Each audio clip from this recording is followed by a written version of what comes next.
நாம் இந்த பதிவில் வக்கர பெயர்ச்சி அடையும் சனி பகவானால் ராசிக்காரர்களுக்கு ஏற்படும் சுப மற்றும் அசுப பலன்கள் என்ன என்பதனையும், அசுப பலன்கள் ஏற்படுமாயின் ராசிக்காரர்கள் செய்ய வேண்டிய பரிகாரங்கள் என்னென்ன, வழிபட வேண்டிய தெய்வம் யார் என்பதனை பற்றியும் விரிவாக காண்போம். உங்கள் வாழ்வில் வளமும் நலமும் செல்வ செழிப்பும் பெற்று வாழ்வில் உயரிய நிலையை அடைய எல்லாம் வல்ல இறைவனை வேண்டி விரும்பி கேட்டுக்கொள்கிறேன். வாழ்க்கையில் கஷ்டங்களை மட்டுமே சந்தித்த சில ராசிக்காரர்களின் வாழ்க்கையில் புது மலர்ச்சியை தரப்போகிறார் சனி பகவான். இந்த பெயர்ச்சியின் போது சில ராசிக்காரர்களை வாழ்க்கையின் உச்சத்திற்கு கொண்டு செல்ல போகிறார். ஒருவர் செய்த கர்ம வினைகளுக்கு ஏற்ப பலாபலன்களை கொடுப்பவர் சனி பகவான். சனி பகவான் மனது வைத்தால் போதும், குப்பையில் இருப்பவர்கள் கூட கோபுரத்திற்கு செல்வார்கள். மன்னராக இருப்பவர்கள் கூட முடி துறந்து நாடு இழந்து நலன் போல அலைய வேண்டியதுதான். சிவனாக இருந்தாலும் யமனாக இருந்தாலும் சனியின் தண்டனையில் இருந்து தப்ப முடியாது. எல்லோருக்கும் ஒரே தீர்ப்புதான். அரசனை ஆண்டியாகவும் ஆண்டியை அரசனாகவும் மாற்றுவார். சனி பகவான் எல்லோருக்கும் கெடுதல் செய்ய மாட்டார். அவரவர் கர்ம வினைகளுக்கு ஏற்ப பலன்களை கொடுப்பவர். சனி பெயர்ச்சியால் யாருக்கெல்லாம் பாதிப்பாக இருந்ததோ அவர்களுக்கு சில நன்மைகள் நடைபெறப் போகிறது. சனி பெயர்ச்சியால் யாருக்கெல்லாம் சாதகமாக இருந்ததோ அவர்களுக்கு சில பாதிப்புகள் உண்டாகலாம். வருகிற ஜூன் மாதம் 30ஆம் தேதி சனி பகவான் கும்பராசியில் வக்கர பெயர்ச்சி அடையப் போகிறார். அதாவது எதிர் திசையில் நகரப் போகிறார். இந்த நிகழ்வானது ஜூன் மாதம் 30ஆம் தேதி இரவு 12:35 சனியின் சொந்த ராசியான கும்பராசியில் நடக்கப் போகிறது.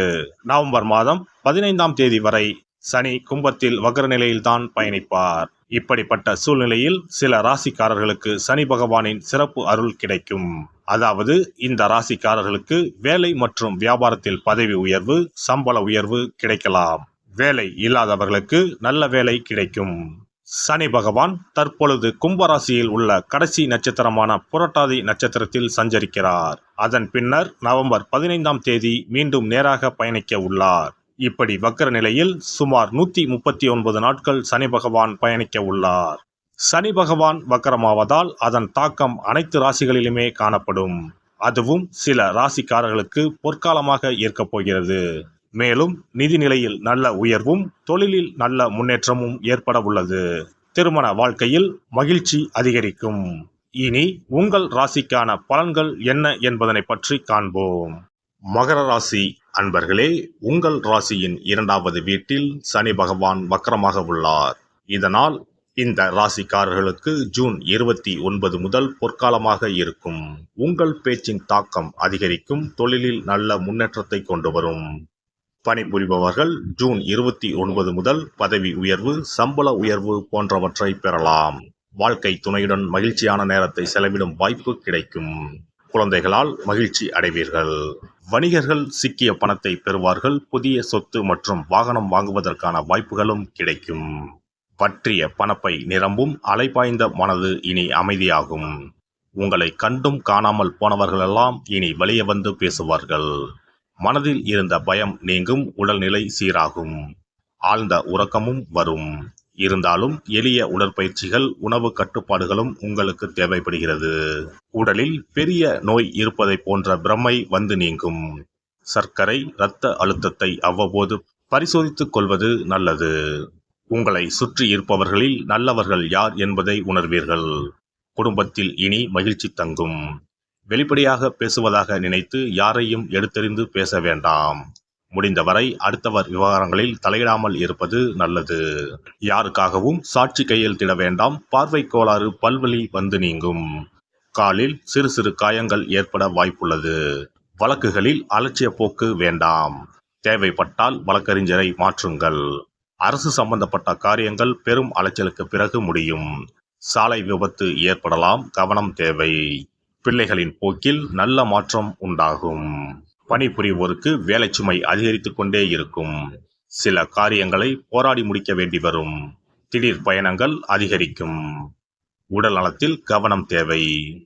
உறவினர்கள், நண்பர்களின் அன்பு தொல்லை அதிகமாகும். பழைய கடனை நினைத்து அவ்வப்போது புலம்புவீர்கள். ஆனால் திடீர் பண வரவு உண்டு. ஷேர் மூலம் பணம் வரும். வீடுமனை வாகனம் வாங்கும் யோகம் உண்டு.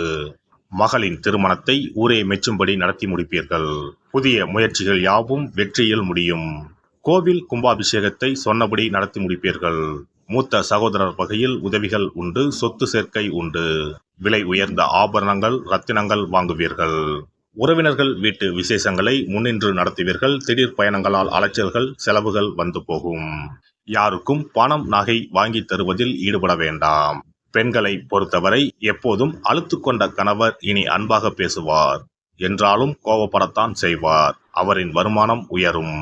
அலுவலகம் செல்லும் பெண்களுக்கு வேலை சுமை குறையும், சம்பளம் உயரும். பிள்ளைகளுடன் பேச நேரம் கிடைக்கும். கன்னி பெண்களை பொறுத்தவரை கல்வி, காதல், வேலை என அனைத்திலும் வெற்றி கிட்டும். உங்களை உங்கள் குடும்பத்தினரையும் அனுசரித்து போகக்கூடிய நபர் அறிமுகமாவார். வியாபாரிகளுக்கு புதிய முதலீடுகள் செய்வீர்கள். தொலைக்காட்சி, வானொலி விளம்பரங்களின் மூலம் உங்கள் தொழிலை விரிவுபடுத்துவீர்கள். கொடுக்கல் வாங்கலில் நிம்மதி ஏற்படும். இந்த சனி வக்ர பயிற்சியை பொறுத்தவரை கொஞ்சம் அலைச்சலையும் செலவினங்களையும் தந்தாலும் உங்களை முன்னேற்ற பாதைக்கு அழைத்துச் செல்லும். சென்னை பல்லாவரம் அருகிலுள்ள பொலிச்சலூரில் அருள்பாலிக்கும் வட திருநள்ளாறு ஸ்ரீ சனீஸ்வர பகவானை கேட்டை நட்சத்திரம் நடைபெறும் நாளில் சென்று வணங்குங்கள்.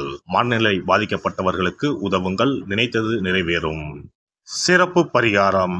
நவ கிரகங்களில் சனி பகவான் நீதி தவறாதவர். அவரவர் கர்ம வினைகளுக்கு உரிய பலனை தவறாமல் வழங்குபவர். பொதுவாக சனி பெயர்ச்சி என்றாலே எல்லோரும் பயப்படுவார்கள். அப்படி பயப்பட வேண்டிய அவசியமே இல்லை. சனி பகவானால் பாதிப்புகள் ஏற்படும் பட்சத்தில் பாதிப்பில் இருந்து விடுபட பல எளிய பரிகாரங்கள் உள்ளன. ஒரு கைப்பிடி பச்சரிசியை எடுத்துக்கொண்டு அதை நன்றாக பொடி செய்து கொள்ள வேண்டும். பிறகு சூரியனை வழிபட வேண்டும்.